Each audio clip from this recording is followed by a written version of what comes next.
पहले मैं बता दूं लोगों को जो नहीं जानते इंडिया हाउस है क्या।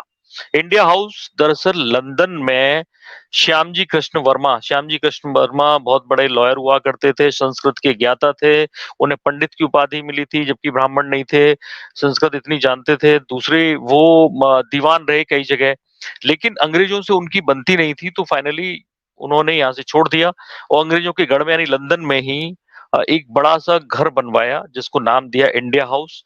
और कोशिश क्या थी, क्योंकि उनकी कोशिश थी कि जो भारत से बच्चे आए उनको भारत की स्वतंत्रता के लिए तैयार किया जाए, उनको स्कॉलरशिप देकर बुलाया जाए। तो जो तिलक थे, लोकमान्य तिलक, उनकी सिफारिश पर उन्होंने वीर सावरकर को 1906 में वहां पे रखा। सावरकर पढ़ाई कर रहे थे बैरिस्टर की, वहां रहते थे। सावरकर ने धीरे धीरे लाइब्रेरीज का कार्ड वार्ड बनवाया और जो रिपोर्ट जाती थी 1857 की, उन रिपोर्ट्स को निकाला और एक किताब लिखी 1857 स्वातंत्र समर। वो किताब बड़ी मुश्किल से छपी थी। उसके बाद लगातार सावरकर ये कोशिश करते रहे, मदनलाल धींगरा, अनंत कनेरे, ढेर सारे लोगों को उन्होंने प्रेरणा दी। खुदीराम बोस ने जो बम फेंका था, उस बम का मैनुअल सावरकर ने भेजा था यहाँ से। 20 पिस्टल्स उनमें से एक अनंत कनेरे को मिली थी। अनंत कनेरे ने जिससे नासिक के कलेक्टर को उड़ाया था, जैक्सन को। और मतलब इतना काम सावरकर ने वहां रहते हुए किया कि अंग्रेज सरकार बौखला गई थी, गिरफ्तार कर लिया गया, 2-2 काला पानी की सजा हुई। बहुत कम लोगों को पता है सजा देने वाले में एक इंडियन भी थे, एनजी चंद्रावरकर थे, जो बाद में कांग्रेस के प्रेसिडेंट बने थे। तो ऐसे में बाद में या पहले ये मुझे ध्यान नहीं, लेकिन ये वो फिल्म है। तो वो फिल्म श्यामजी कृष्ण वर्मा कौन है? श्यामजी कृष्ण वर्मा ने इंडिया हाउस बनवाया, लेकिन वो श्यामजी कृष्ण वर्मा सावरकर के रहते हुए ही फ्रांस चले गए थे, क्योंकि वो एक पेपर निकालते थे, इंडियन सोशलॉजिस्ट। वो पेपर इस टीजर में सबसे पहला सीन उसी पेपर का है, वो दिखाया है। और उसमें क्या होता है कि वो अंग्रेजों के निशाने पे आ जाते हैं तो फ्रांस चले जाते हैं।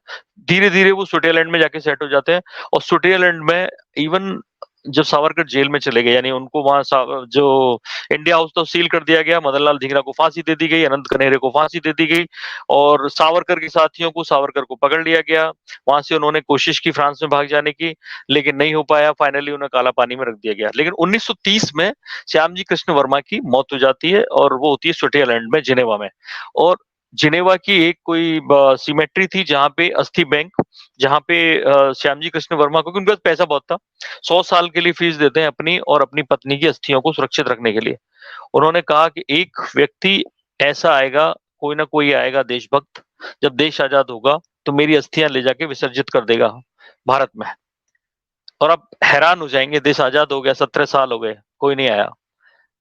47 में देश आजाद हो गया, फिर 55 साल और बीत गए, तब भी कोई नहीं आया। और पता है वो कौन था व्यक्ति जो गया भारत से? आप गैस करिए, मैं आपसे कहता हूँ। नरेंद्र मोदी। वो कहानी वैसे सबके सामने आ गई है। नरेंद्र मोदी लेकर आए, गुजरात के सपूत थे श्यामजी कृष्ण वर्मा, मांडवी के रहने वाले थे। उन्होंने वो इंडिया हाउस, मोदी ने ये और किया कि अस्थियां लेके खुद आए स्विट्जरलैंड से उनकी, और वो सेम इंडिया हाउस जैसी प्रतिकृति, सेम मॉडल बनवाया उनके गांव मांडवी में, आज भी है वहां, उन दोनों की मूर्तियां लगवाई। और ये काम उन्होंने किया। जब 1930 में उनकी डेथ हुई थी श्यामजी कृष्ण वर्मा की, तो भगत सिंह को तब तक फांसी नहीं लगी थी, जेल में थे।